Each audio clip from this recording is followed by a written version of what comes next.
të mërshme atë, dhe vazhduan bisedimet derisa mbritën në vitin 1989, në vitin 1989 kemi marrëveshjen e parë të armëve bërthamore me rrezet të ndërmjet me veprimi. Pra me rrezet të ndërmjet me veprimi do me thonë që në armët që funksionojnë nga 500 km deri në 5500 km. Kjo marrëveshje funksionoi deri në vitin 2019. Në vitin 2019 Trumpi, që sot president, doli nga kjo marrëveshje. Në 2019 Trumpi doli nga kjo marrëveshje. Nga starti, Jo, nga marrëveshja për armët e ndërmjetme, pra bërthamore me rrezet ndërmjetme. Intermediate range, po. Dhe si rezultat i kësaj, rusët filluan prodhimin e raketave tyre të mesme dhe përfunduam te Oreshniku. Pra Oreshniku është pjesë, Oreshniku erdhi si rezultat se Trump doli nga kjo, po të funksiononte kjo marrëveshje, Oreshniku nuk do ishte prodhuar fare. Pra, e qartë. Shihni dëmet që ky individ i ka bërë pra vetë Amerikës, pra jo tjerëve. Pastaj kemi në vitin 2000 është marrëveshja e parë do tjetë marrëveshja e parë e startit, Start Nishi, pra. Start Nishi, po në vitin 90, në 91 është Start Nishi, nënshkruar nga George Bush dhe Gorbaçovi në atë kohë. Edhe Start Nishi ka të bëjë me reduktimin e armëve bërthamore, të kokave bërthamore gjithë ato, dhe kjo po kishte afatin 10 vjet. Në 2010 kjo përfundoi. Në 2010 u firmos një marrëveshje e re, u quajt New Start. Obama dhe Medvedevi, po. Po, dhe kjo kishte mbaruar. Duhet ta kem atë foton regjia. Edhe kjo mbaronte në 2010 ku është Obama atje. Po. Me Medvedevin. Dhe kjo mbaronte në 2020-ën dhe realisht mbaroi në 2020-ën New Starti. Por New Starti parashitet që mund të shtohet edhe 5 vite. Por palët duhet bind dakord. Atëherë rusët i propozuan, ishte po Trumpin pushtet. Në 2020-ën propozuan që ta shtojmë edhe 5 vjet. Trumpi e kundërshtoi, nuk pranoi që ta shtonte edhe 5 vjet. Start. Dhe nga 2020 deri në 2021 nuk kishim marrëveshje. Pra nuk ekzistonte një marrëveshje. Një vit pa marrëveshje. Një vit pa marrëveshje. Trumpi humbi zgjedhjet, erdhi Bideni. Kur erdhi Bideni, rusët ja propozuan sërish Bidenit, një të gjë që propozuan dhe Bideni e pranoi dhe u firmos marrëveshja e cila përfundon tash pra u firmos në 21, u shty 5 vjet dhe përfundon nesër në ora 12 natës. Kjo marrëveshja që nënshkruan ata. Nesër, po. Po nesër përfundon në natës. Te New Starti tashmë u përcaktuan gjërat kryesore, pra New Starti kishte limitimin e kokave bërthamore. Pra përcaktonte limitimin e kokave bërthamore, New Starti. Po. Përcaktonte sasinë e shtratave të lëshimit dhe sasinë e raketave balistike që mund të mbahen. Këto ishin 3 gjërat kryesore. U përcaktuan që sasia e kokave bërthamore do të ishte 1550 cop koka aktive për secilin vend. 1550 cop. 1550 Amerika, 1550 Rusia. Koka aktive, që i mban si koka në vete.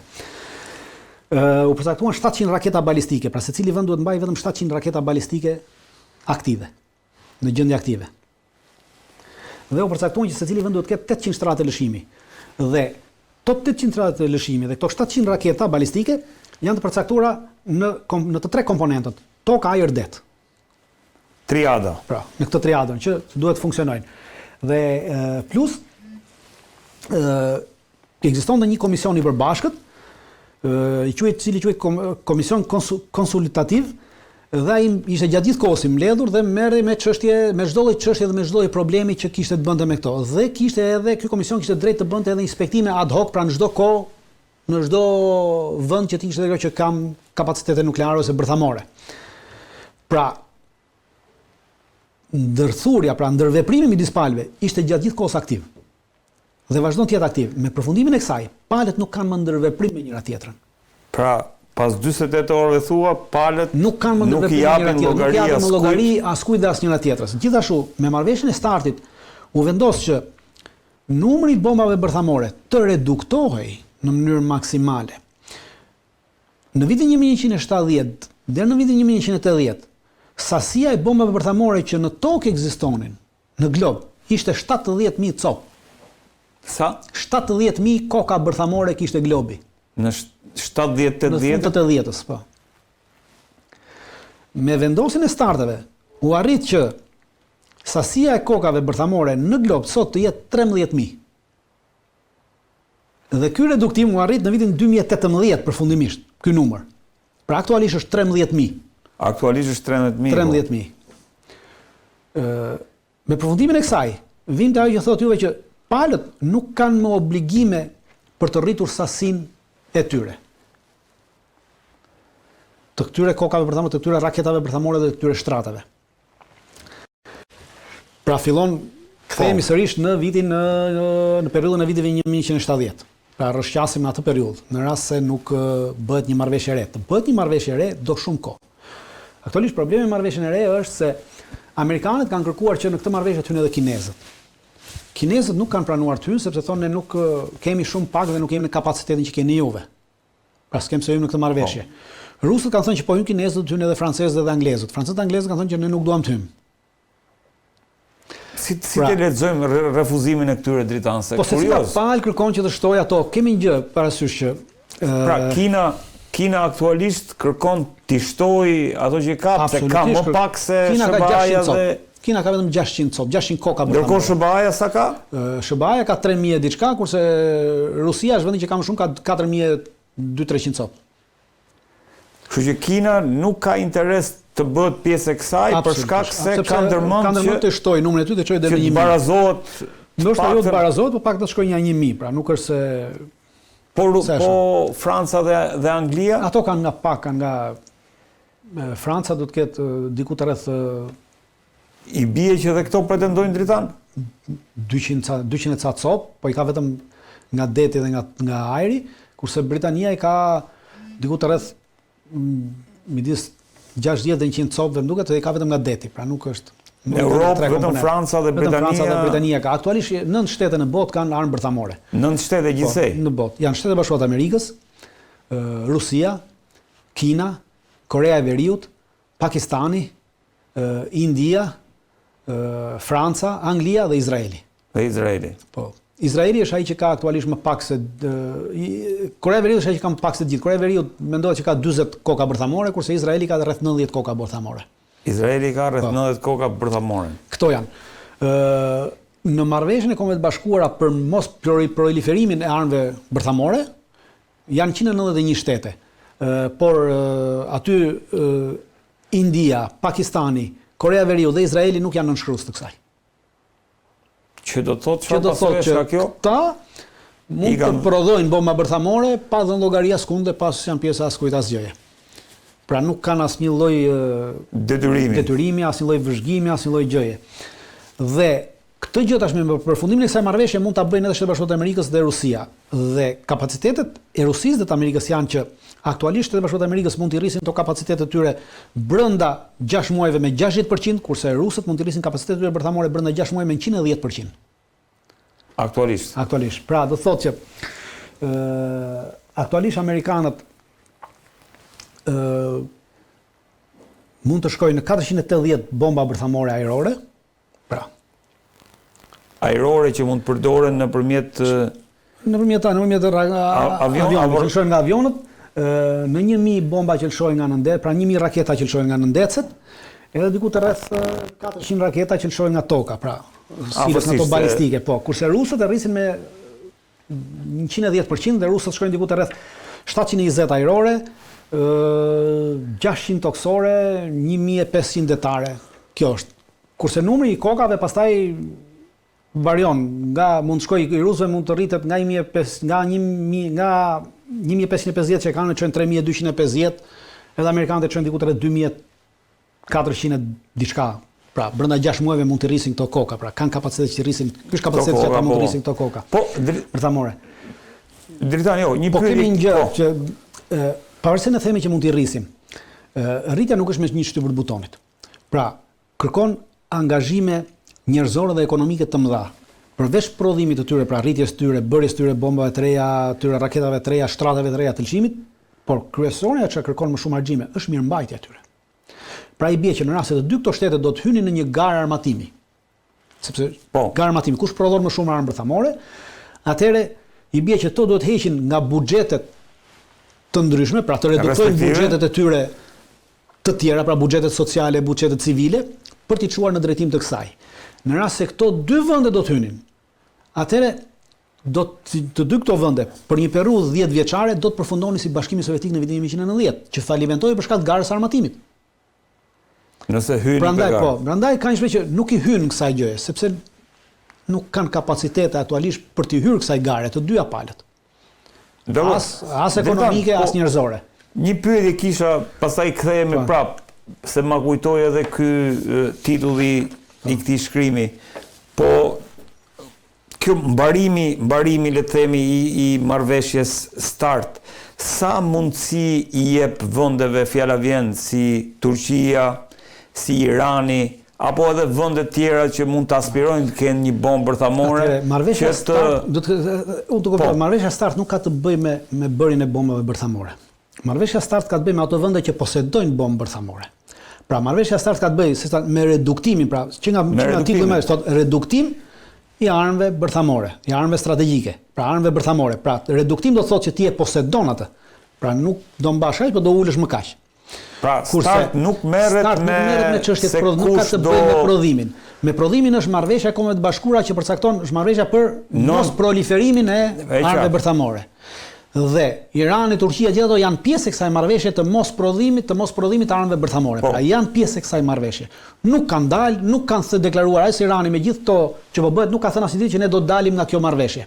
Dhe kjo nëse bën këtë deklaratë, nëse bën të deklaratë, atë do thotë që ka qëllim të prodhoj bombë bërthamore. Bombë bërthamore. Për shembull, siç thash, Izraeli nuk ka qenë asnjëherë pjesë e kësaj marrëveshje të Kombeve Bashkuara dhe nuk është. Prandaj ka prodhuar bombë bërthamore. Ashtu, edhe India dhe Pakistani nuk janë. Irani, Turqia që përmendëm të gjithë tjerët janë pjesë e kësaj dhe nuk mund të prodhojnë bombë bërthamore pa dalë nga kjo. Thash Turqia se kishte një shkrim te Izrael Hajomi që e konsideronte është e pamundur sepse nuk është e pamundur. Pra nuk ka lidhje, fjala vjen që kemi shtete të reja që për shkak të përfundimit të kësaj marrëveshje kemi shtete të reja që çdo lloj shteti i ri që do dilte nga kjo, atëherë do të cënonte këtë kartë OKB-s që e kanë nënshkruar. Dhe në momentin atëherë do kemi angazhim të OKB-s dhe do të kishim gjithë botën kundra këtij shteti.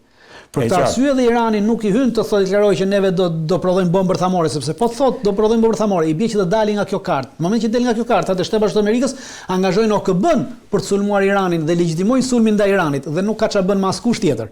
Nuk ka ç'a bën Irani në këtë moment, as Kina as Rusia. Këtij shkrimi ju referova. Po nuk shkojmë në ata, nuk ka. Gjithsesi, ajo që do doja dija është Dritan me kaq shumë koka bërthamore që po kemi aktualisht, nëse bota larg qoftë shkon tek ai butoni i kuq, a zhduket njerëzimi se kjo është Shiko, pavarësisht se neve e themi shpesh edhe kemi ndaluar që në momentin që përdoren bombë bërthamore, pra nuk jemi më në fazën në këtë cilësi që do jemi. Përdorimi i bombave bërthamore i kësaj sasie që ndodhet nuk e zhduk njerëzimin. Pra duhet kemi gjë parasysh që bomba bërthamore nuk ka energji kinetike. Bomba bërthamore është energji bërthamore. Energji bërthamore pra është nxehtësi që përdoret dhe lëshohet nëpërmjet valve të nxehtësisë dhe është i përket spektrit elektromagnetik. Pra kur bie një bombë bërthamore nuk bën grop. Nuk bën grop Bomba bërthamore. Pra kur bie impakti para mund të bëj grop aq sa ka normalisht. Bomba, po jo në aspektin që bëjnë bombat të tjera gropa bëjnë kratere. Nuk bën kratere. Pra lëshon energji bërthamore. Kjo energjia bërthamore matet me kilojoule. Pra energjia matet me kilojoule. Gjithë energjia fizika këtu, po gjithsesi. Dhe bombat bërthamore funksionojnë janë, siç thash, nga 5 megaton deri në 500 megaton. Nga 5 kiloton deri në 500 kiloton. Janë bombat sot që kanë vende, pra që ka Amerika, gjitha vendet e tjera. Bomba më e madhe që është prodhuar ndonjëherë është 50 megaton. Pra 50 megaton i bie diku të rreth 50.000 kiloton. Quhet bomba Tsar. Dhe testimi e kanë prodhuar rusët vetëm për ta testuar. Pra është prodhuar një e tillë për të testuar dhe është testuar në vitin 1961 në Kazakistan. Gjithnjë në thellësinë në tokë 7-8 kilometra në thellësi të tokës, diçka e tillë. Ajo është bomba më e madhe. Bombat e tjera, si thash, janë nga 5 kiloton deri në 500 kiloton. Kjo është bombat. Atëre, le të marrim një shifër, le ta bëjmë çështje matematike, pra edhe ata që na gjojnë le ta bëjmë. Aktualisht kemi 13.000 koka aktive. Bërthamore. Në gjithë botën. Këto variojnë nga 5 kiloton deri në 500 kiloton. Për një moment të caktuar, le t'i marrim sikur janë të gjitha 500 kilotonçe. Po. Okej? Atëherë vim te koka 500 kilotonçe. Një kokë piloton, 500 kilotonëshe, e ka rrezën e veprimit vdekje prurës, sepse kanë rrezën e vetimit vdekje prurës, dhe pastaj ndonë. Rrezja vdekje prurës është 10 km/h. Pra në momentin që bie 500 kilotonësh për 10 km/h, asnjë gjallës nuk mbetet gjallë. Për 10 km/h. Për 40 km/h, çdo lloj godine rrafshohet. Por mund mbeten njerëz. Pastaj çfarë është mbas kësaj 40 km-shit? Në aspektin. Kemi në rrezën për 200 km/h, të gjithë njerëzit që zë kjo valë pësojnë djegje të shkallës së tretë. Në 40 km/h. Në 200 km/h. Në 200. Në 200 km/h të shkallës tretë. Në 400 km/h djegje të shkallës së dytë. Okej. Kjo është baza kryesore. Dhe tash thamë që baza e saj është 10 km/h. Pra, vdekje prurë, por flasim për zhdukjen e njerëzimit. Pra, atë që është vdekje prurëse direkt që e bën shkrup direkt hi, e kthen në hi njeriu. Në çështje të sekondës e kthen në hi. Në rrezën 10 km/h. Atëherë kemi 13000 koka. Po të shumëzojmë për 10 km/h, se thamë se cila është 500, na bie 130.000 km/h. Dakor? Pra 130.000 km/h. Sipërfaqja e tokës është 510 milion km/h. E tokës bashkë me e gjithë tokës. E gjithë tokës, po. Sipërfaqja e rruzullit toksor e qartë. Është 510 milion km/h. Në rast se do t'i shpërthenim këto 13.000 koka njëkohësisht. Do bënim dëm në 130.000, jo 0.26% të territorit të tokës do bënim dëm. Por kjo nuk do thotë që do të funksiononte njerëzimi njësoj siç funksionon. Sigurisht jo. Jo ideja. Përveç kësaj duhet kemi në një rrezë për 1000 km/h. Pra kur shpërthen kjo bomba, atëherë kemi këto valët elektromagnetike. Dhe në rrezë për 1000 km/h, këto valët elektromagnetike do të nxirrin nga përdorimi çdo lloj mjeti elektronik dhe elektrik. Pra, nuk do kishe më energji elektrike në këtë 1000 km/h, nuk do kishe më, nuk do funksiononte me asnjë gjë. Duhet të rrihet i shtruar nga e para gjithçka. Dhe s'do funksionon as televizori, as telefoni, as radio, as makinat, asnjë gjë tjetër, nuk do funksiononte. Për shkak të kësaj goditjes, të kësaj vale elektromagnetike, sepse i djeg aparaturat, i djeg çipet, i djeg aparaturat. Por kjo do të krijonte në këto territore atë që quhet dimri nuklear. Pra do ta bënte të parezistueshme do të sillte një ftohtësi të madhe, do ndryshonte totalisht klimën dhe gjithaj territor në 1000 km/h nuk do të ishte i banueshëm, i funksionueshëm ashtu. Pra, për ta vdek, normalisht që për të përdorur këto bomba, do të përdoren në rast se dikush ka luajtur mendsh, pra dhe këta që janë krye kanë luajtur me thonë hajde ta testojmë njerëzimin dhe të hedhim në çdo qytet nga një, mund të bënim dëme të mëdha. Por ne po flasim në rast të një lufte midis këtyre palëve, atëherë do të goditeshin qendrat kryesore të këtyre vendeve. Po. Në qendrat kryesore të këtyre vendeve bie që Shqipëria ishte shumë larg, pra bazat Rusia që do të godiste bazat do të godiste në Poloni, në Gjermani, në Angli, në Francë, në Holland, në Belgjik. Kto janë bazat kryesore që kishte. Që mund godiste. Të gjitha ato territore qëndrojnë mbi 1000 km larg Republikës së Shqipërisë, plus që terreni që neve kemi është terren i thyer malor dhe mund të lëvizësh përtej maleve, pra ti largohesh detit që të vjen vala e parë, pra në valën e parë ti mund të kesh probleme, pastaj kalon përtej maleve, krijon qytetërim përtej maleve dhe ke një mbrojtje natyrore pavarësisht edhe kjo, pra nuk do thotë që jeta është njësoj. Nuk do ketë pasojë. Ndikimet, rrezatimet dhe gjitha do të ekzistojnë dhe do të vazhdojnë për kohë të gjatë. Ato do ndikojnë te ADN-ja njerëzore, te ushqimet të ham, te gjithçka tjetër. Por ama njerëzimi nuk do të zhdukej edhe në rast se do t'i përdornim do 13.000 këto koka. Dritan, ka ndodhur në fakt edhe një bombë bërthamore morale për Perëndimin, që është dalja e 3 milion dokumenteve të dosjes Epstein. Do doja shumë, nuk e di sa kona ka mbetur, si e lexon këtë bombën bërthamore morale, le të themi për sa i përket legitimitetit të Perëndimit. Ajo çfarë po ndodh aktualisht me këtë dosjet Epstein, për mendimin tim është, pavarëse po e trajtohet si një skandal, ajo është një ekspozim i strukturuar i pushtetit i cili ekziston në Perëndim. Pra pushteti në Perëndim ka vendosur në një moment të caktuar të ekspozoj mënyrën se si ai vepron dhe jeton pasi i mbyll ato fjalimet moraliste që bën. Pra, kur këta udhëheqësit e mëdhej perëndimor, pasi mbajnë këto fjalimet moraliste, siç i mbajnë në Davos, siç i mbajnë në NATO, siç i mbajnë në simpoziume të tjera, pasi mbyllin këto dhe pasi mbyllin këto duart, të dyert, atëherë pushteti i tyre është vetëm një degenerim total. Dhe ndalja e këtyre dosjeve nuk po bëhet për të bërë drejtësi. Ndalja e këtyre dosjeve, qëllimi i tyre është që të na tregojnë që ky pushtet i perëndimit, pra, është në këtë degenerim, pra, pre pedofilis,